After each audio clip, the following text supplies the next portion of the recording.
இந்த வீடியோவில் நீங்கள் என்ன பார்க்க போறீங்கன்னா, நம்ம சென்னை பிளேயர்ஸ் வந்து நிறைய பேர் வந்து இன்ஜுரி ஆகியிருந்தாங்க.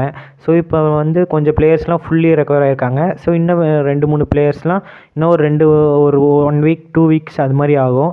ஸோ யார் அந்த பிளேயர்ஸ் அதுதான் இந்த வீடியோவில் பார்க்க போகிறீங்க. ஃபஸ்ட் எடுத்தோடனே நம்ம ரச்சித் ரவீந்திராலேருந்து ஆரம்பிப்போம். ரச்சித் ரவீந்திரா பொறுத்த வரைக்கும் ஃபுல்லி ஃபிட்டு. இன்றைக்கி வந்து New Zealand vs Australia first test match வந்து விளாண்டாரு. ஸோ இவரும் பயங்கர ரெடியாக இருக்கார். பவுலிங் நல்லா போட்டிருந்தார், ஒரு விக்கெட்டும் எடுத்திருந்தார். ஸோ மாசாக இருந்தது. ஸோ நாளைக்கு வந்து பேட்டிங் பிடிச்சி ஒரு 200 இல்லை 300 போடுவார்னு எதிர்பார்ப்போம். அடுத்தது பார்க்குறது நம்ம டெவான் கான்வேயை பொறுத்த வரைக்கும் ஒரு மார்ச் 20ஆம் அன்றைக்கி நம்ம கேம்பை ஜாயின் பண்ணுவார். நம்ம கேம்ப் வந்து நாளைக்கு ஸ்டார்ட் ஆகுது கைஸ்.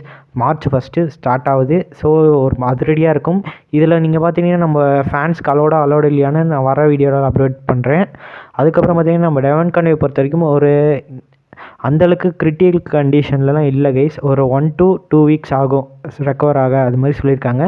எப்படியும் மார்ச் 20ஆம் நம்ம கேம்பெயினை அடைஞ்சிருவாருங்க அப்படின்னு சொல்லியிருக்காங்க. அடுத்தது பார்த்தா ஹாரி மிச்சல், அதே தான் ரச்சின் ரவீந்திரா மாதிரி இவரும் ஃபுல்லி ஃபிட் ஆகி இன்றைக்கி வந்து ரெக்கவர் ஆகி பவுலிங்லாம் போட்டார் கைஸ். ஸோ சிஎஸ்கேக்கும் வந்து பவுலிங் போட சான்சஸ் அதிகமாகிட்டே இருக்குது. ஸோ பார்ப்போம் கைஸ். அடுத்தது பார்த்தீங்கன்னா முஸ்டபிசூர் தலையில் அடிபட்டுன்னு சொன்னார்ல கைஸ். இவருக்கு வந்து இப்போ வந்து அப்டேட்ஸ் கிடச்சிருக்கு. என்ன அப்டேட்ஸ்னால், இவர் வந்து ரெக்கவர் ஆகிட்டு வந்துட்டு உட்காந்து ஸ்டாண்டில் மேட்ச் பார்த்துட்டு இருந்திருக்காரு. யாருன்னா இவங்க டீமுக்கும் இன்னொரு டீமுக்கும் ஒரு செமிஃபைனல்ஸ் ஆட்டம் நடந்திருக்கு. அது பங்களாதேஷ் பிரீமியர் லீகில். அதில் வந்துட்டு இவர் உட்காந்து பார்த்துருக்காரு. ஸோ இவர் வந்து ஓரளவுக்கு ஃபிட்டாக தான் இருக்காது, அது மாதிரி சொல்ல வராங்க.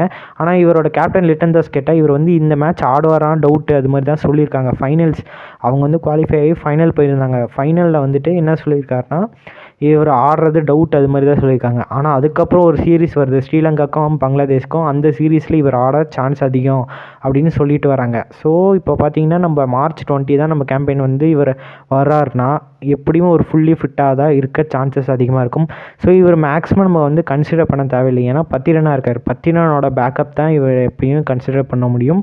ஸோ மேக்ஸிமம் இவர் ஃபிட்டாக இருந்தாலும் சரி, ஃபிட் இல்லைனாலும் சரி, மேக்ஸிமம் சான்சஸ் லெஸ்ஸாக தான் கிடைக்க வாய்ப்புகள் இருக்குது.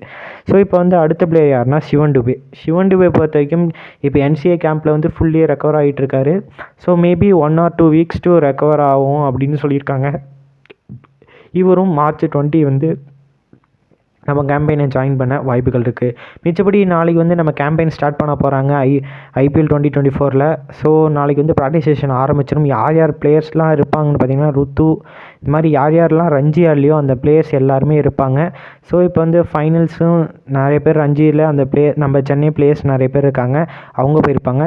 ஸோ இதை வந்து நாளைக்கு வந்து நம்ம போடுற வீடியோவில் வந்து அப்டேட்ஸ் பண்ணோம். யாரெல்லாம் ரஞ்சிக்கு இருக்காங்க, நம்ம கேம்பெயின்லாம் யாரெல்லாம் வந்திருக்காங்க, மற்றும் நம்ம வந்து டீமோட பேக்கப்ஸ்லாம் எப்படிலாம் எடுத்து வச்சுருக்காங்க, அதுதான் இந்த வீடியோவில் நாளைக்கு போடுற வீடியோவில் பார்க்க போகிறீங்க. புதுசாக வந்தீங்கன்னா நம்ம சேனல் சப்ஸ்கிரைப் பண்ணிட்டு பாருங்கள்.